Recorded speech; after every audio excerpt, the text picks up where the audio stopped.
Now is make an arrangement.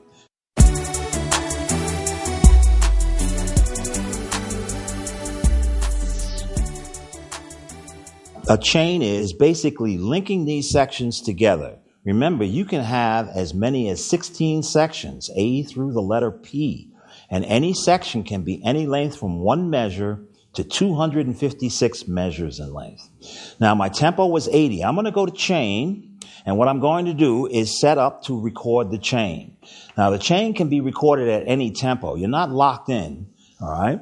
And one of the things that can be recorded are tempo changes. So I'm going to set this to 80. That's my tempo. Of course, you can always change your mind. That's one of the wonderful things about MIDI.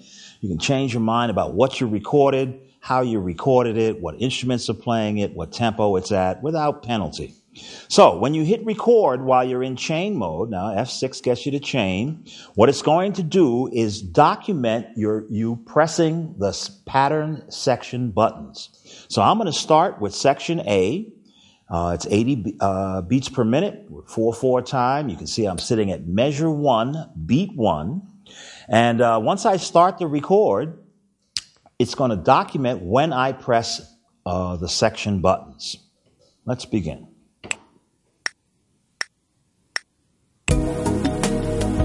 So this is my A section, and this is going to go for 8 measures, and I'm going to move to section B. So that means anywhere in measure 8, I can press the button number 2, which will take me to section B.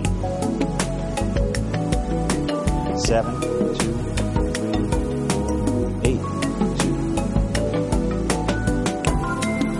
And now the B section is playing.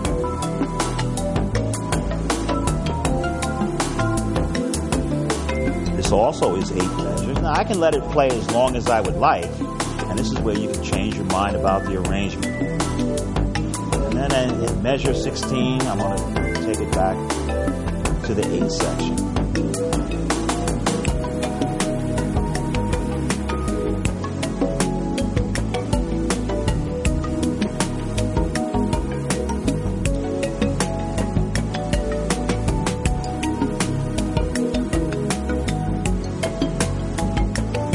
Measure 24, I'm going to go to C.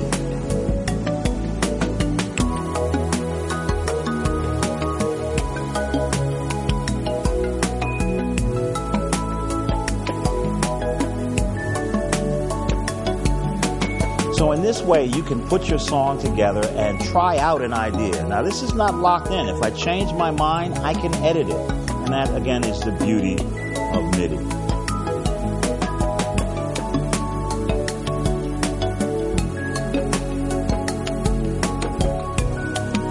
This was a 12-bar thing, so after measure 36, I'm going to switch back to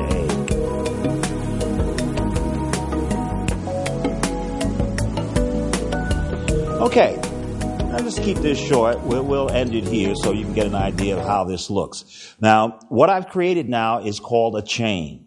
You can see you can get to chain in pattern mode by touching F6. What this does now is lay the song out linearly. Why this is important? When it's looping, it only counts 8 measures and starts again. It never gets to measure 9. It's just 1 through 8, 1 through 8, 1 through 8. So now I have mapped this out in a linear fashion. If we push edit, you now see a screen that will show you everything that you have done. In the first column is the measure number, 001. The time signature is 44. Each measure in MIDI has a time signature. Now, unless you change it, it defaults to 4/4, but you can change it as you need. You see that I press section A. I can use the fast forward button to move through the measures, and you can see at measure 9, it's going to go to section B. If I needed to change that, I could just highlight it and use the data wheel to change it. All right, I can continue, and you'll see that at measure 17, we're back to section A. So in this fashion, you can lay out your song. Then we went to section C. All right, and then at measure 37, we're back to A. Now, at some point later in the song, maybe I might want to put in an ending. Endings are very important because you want the music at some point to stop. When you're in pattern mode, remember, pattern mode will play forever. It's looping sections. What a song has a beginning and a song has an end. So you want to put in an end. Using your data wheel while you highlight section, you can dial up beyond letter P is the word end. And this will stop the sequencer. This puts in a stop command.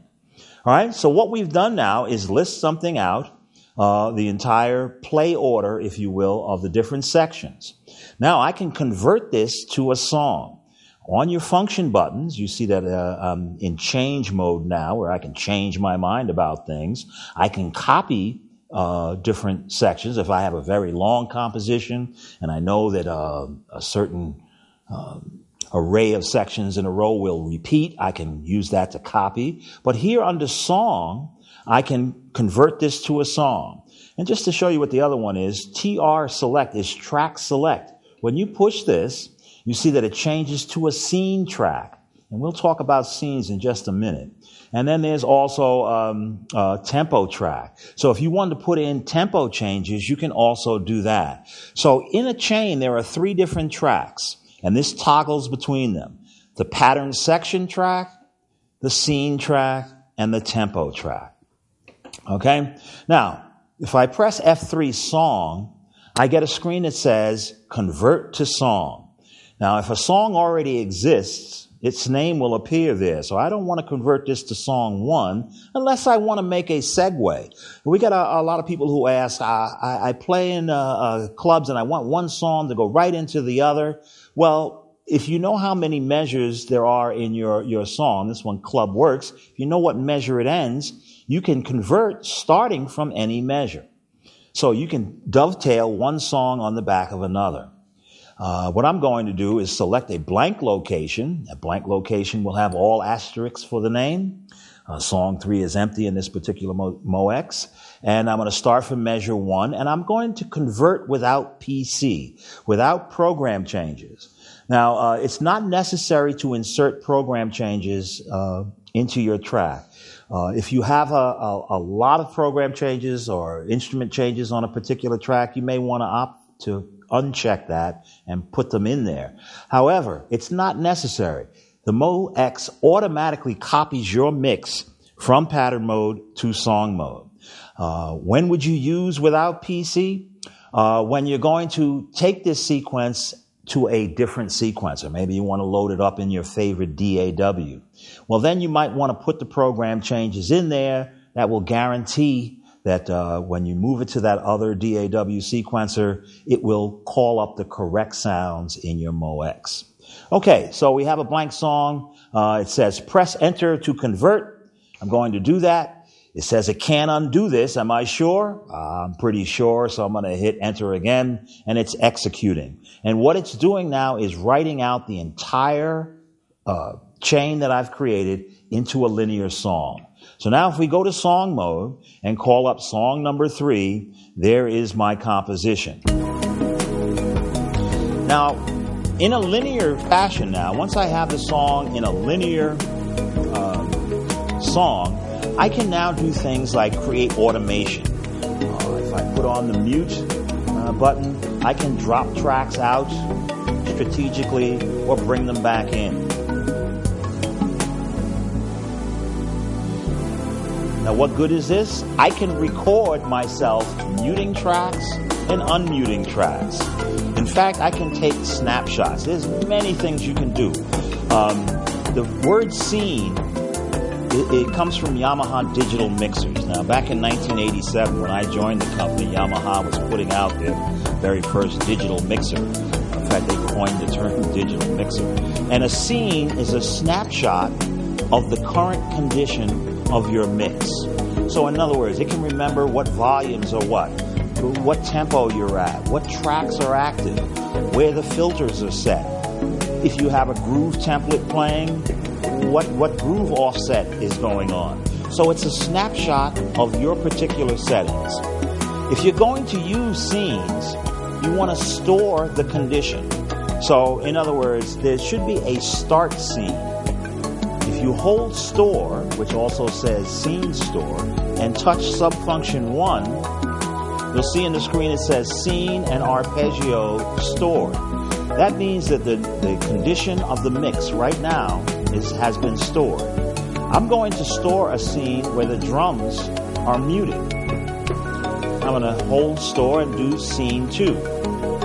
You'll notice that a little eighth note icon appears next to the scene. Now, hitting scene 1 will bring the drums in. Hitting scene 2 will drop the drums out. Hitting scene 1, the drums are in. Scene 2, the drums are out. It's just that simple.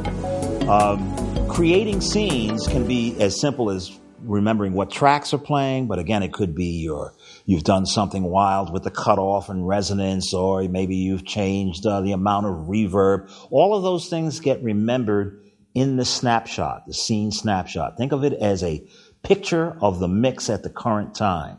So scenes are very powerful. They allow you to automate the mix. Now, scene events, just like pattern section change events, can be recorded to their own track. When you're in song mode and you push record, you'll notice that on the record setup screen is the record track. Now, it's also numbers 1 through 16, of course, or all tracks for that matter. You can record all tracks simultaneously. But if you go the opposite direction from 1, you will also see that you have the scene track. And the scene track memorizes you pressing the scene buttons. So you can instantaneously recall and automate mutes or anything like that, or any changes in your mix. There's also a tempo track. Tempo track, as you might imagine, will allow you to record tempo changes in real time. So very powerful. There's more than just a 16-track sequencer. Those other 2 tracks add extra power to your sequencing experience.